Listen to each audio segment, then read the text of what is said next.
बिस्मिल्लाहिर्रहमानिर्रहीम। आज हम बनाएंगे अंडा ग्रेवी वाला सैलड जो बहुत ही मज़ेदार बनता है, क्योंकि शहरी में हमें टाइम कम मिलता है तो उसमें हम बना के खाएंगे तो बहुत ही टेस्टी, बहुत ही मज़ेदार बनता है। बिना टाइम वेस्ट के चलते रेसिपी की तरफ। सबसे पहले लेंगे पैन में ऑयल, उसके बाद में 2 कटी हुई प्याज डालेंगे। प्याज जो मैंने कटिंग की थी वो मीडियम साइज़ की थी, ना इतनी बड़ी थी ना इतनी छोटी थी। तकरीबन प्याज को पकाएंगे हम 1 से 1.5 मिनट के लिए। उसके बाद में डालेंगे 2 कटे हुए टमाटर।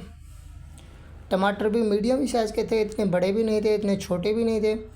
1-1.5 मिनट के लिए पकाएंगे टमाटर प्याज को। उसके बाद में डालेंगे हरी मिर्चें। हरी मिर्चें आप हस्बे जायका डाल सकते हैं, क्योंकि किसी घर में ज़्यादा मिर्चें खाते हैं, किसी में कम। उसके बाद में हम डालेंगे इसमें लाल मिर्च आधा चम्मच हल्दी, सूखे धनिया का पाउडर आधा चम्मच ज़ीरे का पाउडर और आधा से चौथाई चम्मच डालेंगे काले मिर्च और हस्बे जायका नमक डालेंगे। 1 से 1.5 मिनट के लिए हम पकाएंगे। उसके बाद में हम डालेंगे इसमें थोड़ा सा पानी, तकरीबन आधा कप पानी डालेंगे, जो हमारा ये टमाटर और प्याज हैं वो गल जाएं।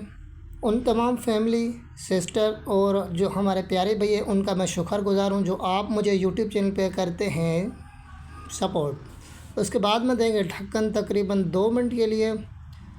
2 मिनट के बाद में हम डालेंगे इसमें अंडे डालेंगे। उसके बाद में डालेंगे हरा धनिया। मैंने 6 अंडे डाले हैं। हरा धनिया डाल के अच्छी तरह से करेंगे मिक्स। अंडे डालने के बाद में अंडा ग्रेवी जो सालन होता है वो हमारा हो जाता है रेडी। तो मिलते हैं एक नई वीडियो में, तब तक अपना ख्याल रखें। अल्लाह हाफिज़। अपने भाई को भी दुआओं में याद रखें।